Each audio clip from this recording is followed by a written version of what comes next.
ಗಂಭೀರ ಆರೋಪ ಇದ್ರು ಕೂಡ ಅವ್ರು ಹೇಳ್ತಾರೆ ಮಂತ್ರಿ ಅಂದ್ರೆ ನನ್ನ ಹೆಸರು ಹೇಳಿಲ್ಲ, ಬೇರೆ ಯಾವ್ದೋ ಮಂತ್ರಿ. ಸರಿ, ಬೇರೆ ಯಾವ್ದೋ ಮಂತ್ರಿ ಆದ್ರೂ ಕೂಡ ಕಾಂಗ್ರೆಸ್ ಪಕ್ಷದ್ದೇ ಮಂತ್ರಿ ಆಗಿರ್ಬೇಕಲ್ಲ, ಇದನ್ ಕೊಯ್ಲೇಷನ್ ಗವರ್ಮೆಂಟ್ ನಡೀತಾ ಇಲ್ಲ. ಈಗ ನಾಗೇಂದ್ರ ಅವ್ರ ಮಿನಿಸ್ಟರ್ ತಗೊಂಡ್ರಲ್ಲ, ಅವತ್ತು ಯಾವ ತರ ನಾಗೇಂದ್ರ ಅವ್ರ ಹೆಸರಿತ್ತಾ? ಆ ಇಲಾಖೆನಲ್ಲಿ ಭ್ರಷ್ಟಾಚಾರ ಆಗಿದ್ದಕ್ಕೆ ನಾಗೇಂದ್ರ ಅವರು ಸಿಗ್ನೇಚರ್ ತಗೊಂಡಿದ್ದು ಅಲ್ವಾ? ಒಬ್ಬ ರಾಜಣ್ಣ ಮಂತ್ರಿ ಆಗಿದ್ಕೊಂಡು ರಾಹುಲ್ ಗಾಂಧಿ ಅವರ ತೆಗೆದುಕೊಂಡ ಒಂದು ನಿರ್ಣಯದ ವಿರುದ್ಧ, ತೀರ್ಮಾನದ ವಿರುದ್ಧ ಸ್ಟೇಟ್ಮೆಂಟ್ ಮಾಡಿದ್ದಕ್ಕೆ ಇಮಿಡಿಯೇಟ್ ಆಗಿ ರಾಜೀನಾಮೆ ತಗೊಂಡ್ರು. ಆದ್ರೆ ಇದ್ರಲ್ಲಿ ಇಷ್ಟು ಭ್ರಷ್ಟಾಚಾರ ಆಗದೆ ಅಂತ ಹೇಳಿದ್ರೆ ರಾಹುಲ್ ಗಾಂಧಿ ಅವ್ರು ತಗೋತಾ ಇಲ್ಲ ಅಂತಂದ್ರೆ ರಾಹುಲ್ ಗಾಂಧಿ ಅವ್ರಿಗೂ ಮುಟ್ಟಿದೆಯಾ ಇದು ಅಂತ ನನ್ಗೆ ಡೌಟ್ ಇದೆ. ಯಾಕಂದ್ರೆ ಹೈಕಮಾಂಡ್ ವರೆಗೂ ಈ ಅಮೌಂಟ್ ತಲುಪಿರಬಹುದು ಅನ್ನೋ ಚರ್ಚೆ ಇದೆ.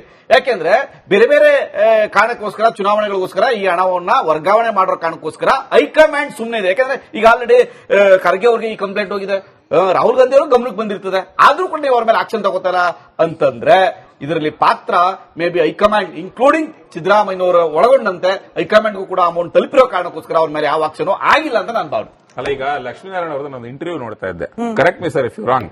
ಇವರು ಸಿಕ್ಕಾಕೊಂಡ್ರಲ್ಲ ಡಿಸಿ ಜಗದೀಶ್ ಜೊತೆಗೆ ಸೂಪರಿಂಟೆಂಡೆಂಟ್ ಯಾರ ತಿಮ್ಮಣ್ಣ ಅಂತಲ್ವಾ ಸರ್? ತಮ್ಮಣ್ಣ ಅವನೇ ಕಿಂಗ್ ಪಿನ್ ನಟೋರಿಯಸ್ ಅಂತ ಹೇಳ್ತಾರೆ. ಅವನೇ ಎಲ್ಲ ತಗೊಂಡೋಗೋದು ಮಾಡೋದು ಅಂತ ಹೇಳ್ಬಿಟ್ಟು ಅವನನ್ನ ಹಿಡ್ಕೊಂಡ್ ಬಂದಾಗ ಅವನು ನಾನು ಸಿಎಂ ರಿಲೇಟಿವ್ ಅಂತ ಹೇಳಿದ್ನಂತೆ. ಕರೆಕ್ಟ್ ಹೇಳಿದಲ್ಲ, ಲೋಕಾಯುಕ್ತರಿಗೆ ಲೋಕಾಯುಕ್ತ ಹಿಡ್ಕೊಂಡ್ ಬಂದಿದ್ದು ಅವನು. ಇಲ್ಲಿ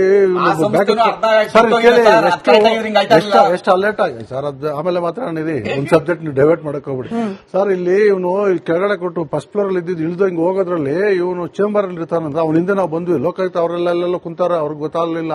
ಇವನು ಬ್ಯಾಗ್ ಎತ್ಕೊಂಡು ಹೋಗ್ಬಿಟ್ಟು ಕೆಳಗಡೆ ಬಂದ ರೋಡ್ ಹೋಗ್ಬಿಟ್ಟು ಇವನು ಇಲ್ಲಿದ್ದವನು ಆಫೀಸ್ ಚೇಂಬರ್ ತನ ಹೋಗ್ಬೇಕು, ಮೇಲ್ಗಡೆ ನಿಂತ್ಕೊಂಡು ಅಬ್ಸರ್ವ್ ನೋಡಕ್ ಹೋಗೋಣ ಸರ್. ಅವನು ಎಷ್ಟು ಟ್ಯಾಲೆಂಟ್ ಇರ್ಬೋದು. ಅವನ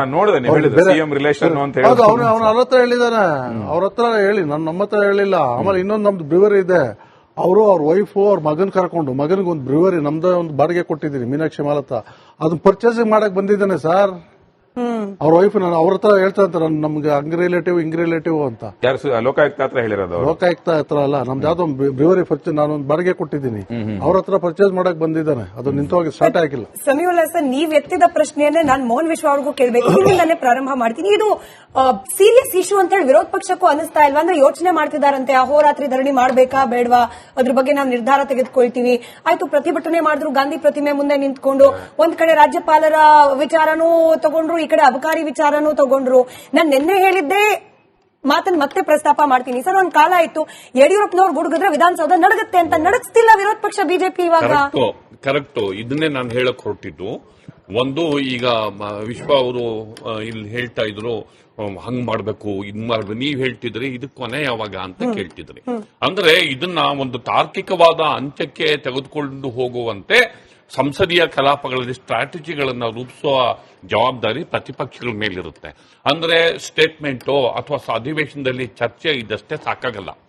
ಸರ್ಕಾರ ರಿಲೆಕ್ಟೆಂಟ್ ಆದಾಗ, ದಪ್ಪ ಚರ್ಮ ಆದಾಗ ಬರೀ ಪ್ರತಿಭಟನೆ, ಧರಣಿ ಅಷ್ಟೇ ಸಾಕಾಗಲ್ಲ. ಅದಕ್ಕಿಂತ ಹೆಚ್ಚಿನ ಪ್ರಬಲವಾದಂತಹ ಅಸ್ತ್ರಗಳು ಜಂಟಿಯಾಗಿ ಅವರು ರೂಪಿಸಬೇಕಾಗುತ್ತೆ. ಈ ಹಿಂದೆ ಮಲ್ಲಿಕಾರ್ಜುನ್ ಖರ್ಗೆ ಅವರು ಸಿದ್ದರಾಮಯ್ಯನವರು ಪ್ರತಿಪಕ್ಷ ನಾಯಕರಾಗಿದ್ದ ಸಂದರ್ಭದಲ್ಲಿ, ಯಡಿಯೂರಪ್ಪ ಪ್ರತಿಪಕ್ಷ ನಾಯಕರಿದ್ದ ಸಂದರ್ಭದಲ್ಲಿ ಹೇಗೆ ಆಡಳಿತ ಪಕ್ಷವನ್ನು ಎದುರಿಸ್ತಿದ್ರು ಅಂತಂದ್ರೆ, ಅವರು ಅನಿವಾರ್ಯವಾಗಿ ಒತ್ತಡಕ್ಕೆ ಮಣಿದು ಸಾರ್ವಜನಿಕ ಚರ್ಚೆಯಲ್ಲಿ ಎಲ್ಲಿ ನಮಗೆ ಡ್ಯಾಮೇಜ್ ಆಗುತ್ತೋ ಅಂತ ಹೆದರಿ, ಸಂಖ್ಯೆಯಲ್ಲಿ ದೊಡ್ಡ ಸಂಖ್ಯೆ ಇದ್ರೂ ಕೂಡ ಇವರ ಈ ಪ್ರತಿಭಟನೆಗಳಿಗೆ ಹೆದರಿ ಡಿಸಿಷನ್ ತೆಗೆದುಕೊಳ್ಳುವಂತಹ ಪರಿಸ್ಥಿತಿ ಉಂಟಾಗ್ತಿತ್ತು. ಅಂತಹ ತೀವ್ರತೆ ಪ್ರತಿಪಕ್ಷಗಳಲ್ಲಿ ಈಗ ಕಾಣ್ತಾ ಇಲ್ಲ. ಸರ್ಕಾರ ಏನ್ ಬೇಕಿರೋ ಮಾಡ್ಕೋಬಹುದು. ಏನೋ ಒಂದು ನೀವು ಸಭಾತ್ಯಾಗ ಮಾಡಿದ್ರೆ ಮುಗಿದೋಯ್ತು ಆ ಸಬ್ಜೆಕ್ಟು. ಗಲಾಟೆ ಮಾಡಿ ಸಭಾಧ್ಯಕ್ಷರೇ ಸರ್ಕಾರದ ದಪ್ಪ ಚರ್ಮದ ನಿರ್ಧಾರ ಪ್ರತಿಭಟಿಸಿ ನಾವು ಸಭಾತ್ಯಾಗ ಮಾಡ್ತೀನಿ ಅಂದ್ರೆ ಫಿನಿಶ್ ಅದು. ಅಲ್ಲಿಗೆ ಯಾರು ಏನ್ ಬೇಕಿದ್ರು ಮಾತಾಡ್ಕೋಬಹುದು.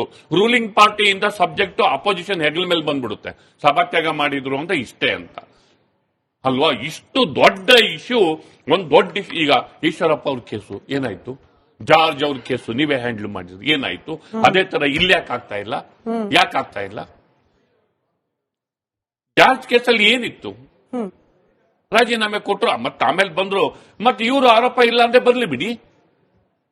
ಈಗ ಹೇಳ್ತಾರೆ ವಾಲ್ಮೀಕಿಯಲ್ಲಿ ನಾವೇ ರಾಜೀನಾಮೆ ಕೊಡಿಸಿದ್ದು, ಸೈಟ್ ವಾಪಸ್ ಕೊಡಿಸಲಿಕ್ಕೆ ಪ್ರಯತ್ನ ಪಟ್ಟಿದ್ದು ನಾವೇನೆ ಅಂತ ಹೇಳಿ. ಇಲ್ಲ, ಮೋಹನ್ ವಿಶ್ವ ಅವರು ಉತ್ತರ ಕೊಡ್ಲಿ. ಆಡಳಿತಾರೂಢ ಪಕ್ಷ ಕಾಂಗ್ರೆಸ್ ಅಪ್ಪ ನಿನ್ನೆ ಪ್ರತಿಭಟನೆ ಮಾಡಿದ್ರು. ಅವರ ವರಿಷ್ಠರು ಸುರ್ಜೇವಾಲಾ, ವೇಣುಗೋಪಾಲ್ನ ಕರ್ಕೊಂಡು ಬಂದ್ಬಿಟ್ಟು ಕೇಂದ್ರ ಸರ್ಕಾರದ ವಿರುದ್ಧ ಆಡಳಿತ ಪಕ್ಷ ಪ್ರತಿಭಟನೆ ಮಾಡ್ತಿದೆ. ನೀವು ಹೋದ್ರಿ ಗಾಂಧಿ ಪ್ರತಿಮೆ ಮುಂದೆ ಕೂತ್ರಿ, ಅಧಿವೇಶನ ನಡೆಯೋ ಸಂದರ್ಭದಲ್ಲಿ ಒಂದ್ 2-3 ಸತಿ ಕಿರ್ಚಾಡಿದ್ರಿ, ಅರ್ಚಾಡಿದ್ರಿ, ಮುಗ್ದೋಯ್ತಾ ಅಲ್ಲಿಗೆ. ಮಾಧ್ಯಮಗಳ ಮುಂದೆ ಟ್ವಿಟರ್ ನಲ್ಲಿ ಸ್ಟೇಟ್ಮೆಂಟ್, ಅಲ್ಲಿಗೆ ಅಷ್ಟೇನಾ? 6,000 ಕೋಟಿ ಸರ್, 6,000 ರೂಪಾಯಿ ದುಡಿಬೇಕು ಅಂದ್ರೆ ಒಬ್ಬ ಸಾಮಾನ್ಯನಿಗೆ ಇವತ್ತು ಪರಿಸ್ಥಿತಿ ಎಷ್ಟು ಕಷ್ಟ ಇದೆ. 6,000 ಕೋಟಿ ಆರೋಪ ಮಾಡ್ತೀರಿ, ತೆಗ್ಸಿಲ್ಲ ಆಚೆಗೆ. ಇಲ್ಲ ನೋಡಿ, ನಾನು ಇದು ತಾರಕೆ ಕಾಂತ್ಯ ಕಾಣಿಸಿಲ್ಲ ಅನ್ನೋದು ಅವಾದ ನಾನು ನಿಜವಲ್ಲೂ ಒಪ್ಪೋದಿಲ್ಲ. ನೀವೇ ಆಗ್ಲಿಂದ ಹೇಳ್ತಾ ಇದ್ರಿ, ನಾನು ಆಗ್ಲೇ ಹೇಳ್ದಂಗೆ ನೋಡ್ರಿ, ಇವಾಗ ನಾಗೇಂದ್ರ ರಾಜೀನಾಮೆ ಪಡೆಯೋದು ಅಷ್ಟೇನೆ. ನಾವು ಅಲ್ಲಿ ಚರ್ಚೆ ಮಾಡಿದ್ಮೇಲೆ, ಹೋರಾಟ ಮಾಡಿದ್ಮೇಲೆ ನಾಗೇಂದ್ರ ರಾಜೀನಾಮೆ ಪಟ್ಟಿದ್ದು, ಇಲ್ಲಾಂದ್ರೆ ಏನ್ ಕೊಡ್ತಿರ್ಲಿಲ್ಲ ಇವರು, ದಪ್ಪ ಚರ್ಮದವ್ರು ಇವರು, ಗೊತ್ತಾಯ್ತಲ್ಲ. ತಿರ್ಗಾ ಮೂಡ ಪಾದಯಾತ್ರೆ ಮಾಡಿದ್ದು ನಾವೇನೇನೆ, ಆಯ್ತಲ್ಲ. ಧರ್ಮಸ್ಥಳದ ವಿಚಾರದಲ್ಲೂ ಅಷ್ಟೇನೆ, ದೇವಸ್ಥಾನದ ಪರವಾಗಿ ನಿಂತ್ಕೊಂಡು ಇವ್ರು ಯಾವಾಗ ಹಿಂದೂ ದೇವರುಗಳ ವಿರುದ್ಧ ನಿಂತ್ಕೊಂಡ್ರೋ ಅದಕ್ಕೊಂದು ತಾರಕೆ ಕಾಂತ್ಯ ಕಂಡಿದ್ದು ನಾವೇನೇನೆ. ಈಗ ಕಬ್ಬು ಬೆಳೆಗಾರರ ವಿಚಾರದಲ್ಲೂ ಅಷ್ಟೇನೆ, ಬೆಳಗಾವಿನಲ್ಲಿ ಅಷ್ಟೊಂದು ದೊಡ್ಡ ಪ್ರತಿಭಟನೆ ನಡೀತು. ಒಂದ್ ನಿಮಿಷ ಮೇಡಮ್, ಮುಗಿಸ್ಬಿಡ್ತೀನಿ, ಮಾಡ್ತೀವಿ 100%. ಈಗ ಕಬ್ಬು ಬೆಳೆಗಾರರ ವಿಚಾರದಲ್ಲೂ ಅಷ್ಟೇ, ನಮ್ಮ ರಾಜ್ಯಾಧ್ಯಕ್ಷರು ಅಲ್ಲೋ ಕೂತ್ಕೊಂಡು ರಾತ್ರೋರಾತ್ರಿ ಜೊತೆ ಕೂತ್ಕೊಂಡು ನಾವಲ್ಲಿ ಪ್ರತಿಭಟನೆಯಲ್ಲಿ ಭಾಗಿಯಾದ್ಮೇಲೆ ಇವ್ರು ರೇಟ್ ಜಾಸ್ತಿ ಮಾಡಿದ್ದು, ಇಲ್ಲಾಂದ್ರೆ ಮಾಡ್ತಾ ಇರ್ಲಿಲ್ಲ. ಪ್ರತಿಯೊಂದಕ್ಕೂ ಒಂದು ತಾರಕೆ ಕಾಂತ್ಯ ಕಾಣಿಸ್ತಾನೆ ಇದೀವಿ. ಬಟ್ ಈ ದಪ್ಪ ಚರ್ಮದ ಸರ್ಕಾರ ಏನ್ ಮಾಡ್ತಿದೆ ಅಂತ ಹೇಳಿದ್ರೆ, ರಾಜ್ಯಪಾಲರಿಗೆ ಒಡೆಯಕ್ ಹೋಗ್ತಾರೆ ವಿಧಾನಸೌಧದಲ್ಲಿ ಇವರು. ಅಂತ ರೌಡಿಸಂ ಸರ್ಕಾರ, ಅಂತ ರೌಡಿಗಳ ಸರ್ಕಾರ ಇದು. ಈ ಮಟ್ಟಕ್ಕೆ ಇಳಿದಿದ್ದಾರೆ ಇವರು ಇವತ್ತು. ಈಗ ಯಾರಾದ್ರೂ ಒಂದು ಪ್ರಶ್ನೆ ಮಾಡಿದ್ರೆ ಸಾಕು, ಸಾಮಾಜಿಕ ಜಾಲತಾಣದಲ್ಲಿ ಅಥವಾ ಮಾಧ್ಯಮಗಳಲ್ಲಿ ಕುತ್ಕೊಂಡು ಸರ್ಕಾರನ ಅವ್ರ ಮೇಲೆ ಸುಳ್ಳು ಕೇಸ್ ಹಾಕೊಂಡು ಕರ್ಕೊಂಡು ಜೈಲ್ಗೆ ಹಾಕ್ತಾರೆ, ಬಾಯಿ ಮುಚ್ಚಿಸ್ತಾರೆ. ಇವ್ರು ಸಂವಿಧಾನದ ಬಗ್ಗೆ ಮಾತಾಡ್ತಾರೆ, ದ್ವೇಷ ಭಾಷಣದ ಬಿಲ್ ತಂದುಬಿಟ್ಟು, ಇನ್ನು ಬಿಲ್ ಅದು ಆಕ್ಟೇ ಆಗಿಲ್ಲ, ಗವರ್ನರ್ ಅದಕ್ಕೆ ಇನ್ನು ಸೈನೇ ಮಾಡಿಲ್ಲ, ಅದನ್ನ ಮೆನ್ಷನ್ ಮಾಡಿ ನಮ್ಮ ಕಾರ್ಯಕರ್ತರಿಗೆ ಒಂದು ನೋಟಿಸ್ ಕೊಡ್ತಾರೆ.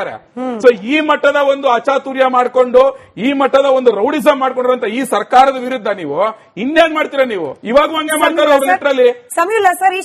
ಇಷ್ಟು ಸಬೂಬು, ಇಷ್ಟು ಸಮರ್ಥನೆ ಸಾಕ ಅಂತ ಹೇಳಿ, ಅಂದ್ರೆ ದ್ವೇಷ ಭಾಷಣ ಅಂತ ಹೇಳಿ ಕೇಸ್ ಹಾಕ್ತಾರೆ. ನಾವೇನೇ ಪ್ರತಿಭಟನೆ ಮಾಡಿದ್ರು ದಪ್ಪ ಚರ್ಮದ ಆಗೋಗಿದ್ದಾರೆ, ಅಲ್ಲಿ ವಿರೋಧ ಪಕ್ಷದ ಕರ್ತವ್ಯ ಮುಗಿತು ಅಂತ. ಪ್ರತಿಭಟನೆಗೆ ಬೇಕಾದಷ್ಟು ಮಾರ್ಗಗಳಿವೆ, ಸರ್ಕಾರಕ್ಕೆ ಚಾಟಿ ಕೊಡೋದಕ್ಕೆ ಬೇಕಾದಷ್ಟು ಸಂಸದೀಯ ಮಾರ್ಗಗಳಿವೆ. ಸದನದ ಒಳಗೆ, ಸದನದ ಹೊರಗೆ, ರಾಜ್ಯಪಾಲರ ಅಂಗಳದಲ್ಲಿ ಕಾನೂನು ಸಮರ ಎಲ್ಲಾ ರೀತಿಯಲ್ಲೂ ಇದೆ. ಒಂದ್ ಸ್ಟೇಟ್ಮೆಂಟ್, ಒಂದ್ ಪ್ರೆಸ್ ಕಾನ್ಫರೆನ್ಸ್, ಒಂದ್ ಧರಣಿ, ಸಾವಿರಾರು ಧರಣಿ ನೋಡ್ಬಿಟ್ಟಿದೀವಿ. ಅದ್ರ ಎಫೆಕ್ಟ್ ಏನು ಅಂತಲೂ ಗೊತ್ತು. ಒಂದ್ ಸಭಾತ್ಯಾಗ ಇದ್ಯಾವುದು ಸಮಸ್ಯೆಯನ್ನ ಸಾಲ್ವ್ ಮಾಡಲ್ಲ.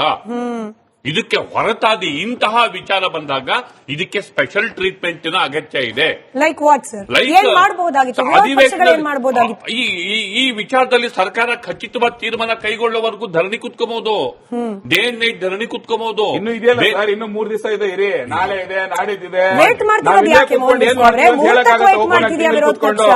ಮುಹೂರ್ತಕ್ಕೆ ವೇಟ್ ಮಾಡ್ತಾ ಇದೆಯಾ? ಶುಭ ಮುಹೂರ್ತ, ಚರ್ಚೆಗೆ ಅವಕಾಶನೇ ಕೊಡ್ತಿಲ್ವಲ್ಲ. ರಾಜ್ಯಪಾಲರ ವಿಷಯ ಇಟ್ಕೊಂಡು ಅದನ್ನೇ ಮಾತಾಡ್ತಾ ಕುತ್ಕೊಂಡಿದಾರಲ್ಲ ಇವರು. ಆಸ್ ಅ ರೂಲಿಂಗ್ ಪಾರ್ಟಿ, ಅದನ್ನೇ ಮಾಡ್ತಿರೋದಲ್ಲಿ ಇವತ್ತು ಅಲ್ಲ. ಒಂದ್ ನಿಮಿಷ, ಇವತ್ತು ಯಾರದು ನಮ್ಮ ಆ ಚಿಕ್ಕಬಳ್ಳಾಪುರದ ಅದು ಜೋಕರ್ ಅಂತಾನೆ ಕರಿಬೇಕು ಪ್ರದೀಪ್ ಈಶ್ವರ್ಗೆ,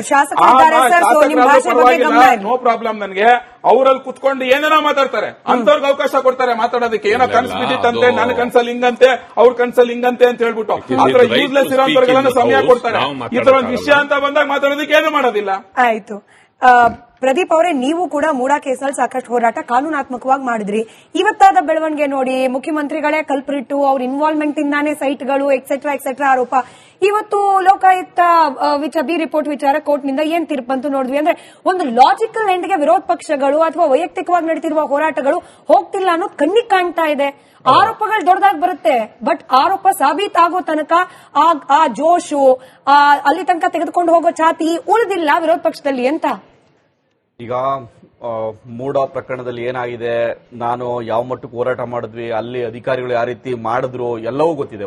ನಾನು ಕಂಪ್ಲೇಂಟ್ ಕೊಟ್ರೆ ಲೋಕಾಯುಕ್ತ ಕಚೇರಿನಲ್ಲಿ ಒಬ್ಬ SP ಹೇಳ್ತಾರೆ, ಸರ್ ಅದ್ರಲ್ಲಿ ಏನೂ ಆಗಿಲ್ಲ ಸರ್ ಅಂತಾರೆ. ನಾನು ಕಂಪ್ಲೇಂಟ್ ಕೊಡಕ್ ಹೋದ್ ಮೊದಲನೇ ದಿವಸ ಹೇಳಿ ಸ್ಟೇಟ್ಮೆಂಟ್ ಇದು ಸರ್, ಅದರೆಲ್ಲ ತೀರ್ಮಾನ ಆಗಿದೆ ಅಂತಾರೆ. ಅಂತ ತೀರ್ಮಾನ ಆಗಿದೆ, ಕರೆಕ್ಟ್ ಆಗಿದೆ ಸರ್ ಅಂತ ಹೇಳಿದಂತಹ SP ಅವರು ಮತ್ತೆ ಯಾಕೆ ರಿಟರ್ನ್ ತಗೊಂಡ್ರು? ಯಾಕೆ ರಿಟರ್ನ್ ಕೊಟ್ಟರು ಸಿದ್ದರಾಮಯ್ಯರು? ಯಾವ ಕಾರಣದಿಂದ ರಿಟರ್ನ್ ಕೊಟ್ಟರು 14 ಸೈಟ್ಸ್ನ? ಮತ್ತೆ ನಾವು ಕರೆಕ್ಟ್ ಆಗಿದ್ರೆ, ಲೀಗಲ್ ಆಗಿದ್ರೆ ಫೈಟ್ ಮಾಡ್ಬೇಕಲ್ಲ, ಚಾಲೆಂಜ್ ಮಾಡ್ಕೊಂಡು ಬದುಕಬೇಕಲ್ಲ. ಯಾಕೆ ಮತ್ತೆ ಚಾಲೆಂಜ್ ಮಾಡ್ಕೊಂಡು ಹೋಗ್ದೇನೆ ರಿಟರ್ನ್ ಮಾಡ್ಬಿಟ್ರು? ಅಂದ್ರೆ ರಿಟರ್ನ್ ಕೊಟ್ಟಾರಂದ್ರೆ ಅಸೆಟ್ ವಾಪಸ್ಸು ಸರ್ಕಾರದ ಜನ ನಮ್ ಕೈಗೆ ಬಂದಿದೆ. 14 ಸೈಟ್ ಇಲ್ಲಿಗಲ್ ಆಗಿ ತಗೊಂಡಿದ್ರು, ವಾಪಸ್ ಬಂದಿದೆ. ಆದ್ರೆ ಬೇರೆ ಬೇರೆ ಕಾರಣಗಳಿಂದ, ಬೇರೆ ಬೇರೆ ಆಯಾಮಗಳಿಂದ ಅದು ಕೇಸ್ ಬಿದ್ದೋಗಿದೆ. ಅದನ್ನ ಆಮೇಲೆ ಮಾತಾಡೋಣ.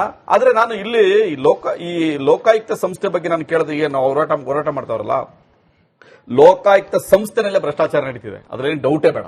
ಹಾಗಾಗಿ ಈ ಸಮಸ್ಯೆಗಳು ಕಾಣಿಸ್ತಾ ಇರೋದು. ಇವತ್ತು 1 ವರ್ಷ ಆಗಿದೆ ಒಂದು ಸಂಸ್ಥೆಗೆ ಕಂಪ್ಲೇಂಟ್ ಕೊಟ್ಟು ಅಂತಂದ್ರೆ ಇಷ್ಟು ಒಂದು ವರ್ಷ ಬೇಕಾ? ಒಂದು ವಾರದಲ್ಲಿ 10 ದಿವಸದಲ್ಲಿ ತಗೋಬೇಕಾದಂತ ಆಕ್ಷನ್ ಇದು. ಆದ್ರೆ ಅದಕ್ಕೆ ವ್ಯವಸ್ಥೆ ಯಾವ ಮಟ್ಟಕ್ಕೆ ಹೋಗಿದ್ದು ಲೆಕ್ಕಾಗಲಿ. ಯಾಕಂದ್ರೆ ಅಲ್ಲಿರ್ತಕ್ಕಂಥ ಅಧಿಕಾರಿಗಳಿದಾರಲ್ಲ, ಯಾವ SP, DYSP, ಪೊಲೀಸ್ ಅಧಿಕಾರಿಗಳಿದ್ದಾರೆ, ಅವೆಲ್ಲವೂ ಕೂಡ ಮುಖ್ಯಮಂತ್ರಿಗಳ ಕೆಳಗಡೆ ಬರ್ತಕ್ಕಂಥವು, ಸರ್ಕಾರದ ಕೆಳಗಡೆ ಬರ್ತಕ್ಕಂಥವ್ರು, ಸರ್ಕಾರದ ಟ್ರಾನ್ಸ್ಫರ್ ಇಂದ ಅಪಾಯಿಂಟ್ಮೆಂಟ್ ಇಂದ ಬರ್ತವೆ. ಸೊ ಹಾಗಾಗಿ ಅವ್ರು ಯಾರು ಕೂಡ ವಿರುದ್ಧವಾಗಿ ಚಾರ್ಜ್ ಶೀಟ್ ಹಾಕೋದೋ FIR ಮಾಡೋದೋ ಮಾಡಲ್ಲ. ಸೊ ಹಾಗಾಗಿ ನಾನು ಹೇಳ್ತಕ್ಕಂಥದ್ದು ರಿಕ್ವೆಸ್ಟ್, ಅವ್ರು ಹೋಗ್ಲೇಬೇಕು, PCR ಮಾಡಲೇಬೇಕು, ಮತ್ತೆ ಅವರು ಪ್ರೈವೇಟ್ ಕಂಪ್ಲೇಂಟ್ ರಿಜಿಸ್ಟರ್ ಮಾಡಿ FIR ಮಾಡಿಸಿ. ಹಾಗಾಗಿ ಅಲ್ಲಿ ಏನಾದ್ರೂ ಪ್ರಯತ್ನ ಪಟ್ಟು ಇವ್ರ ಮೇಲೆ ರಿಜಿಸ್ಟರ್ ಮಾಡಬಹುದೇ ಹೊರತು ಅದರ್ವೈಸ್ ಇವ್ರ ಮೇಲೆ ನನ್ಗೇನೋ ಲೋಕಾಯುಕ್ತದಲ್ಲಿ FIR ಆಗುತ್ತೆ ಅಂತ ಯಾವ ನಂಬಿಕೆನೂ ಇಲ್ಲ. ಆಯ್ತು.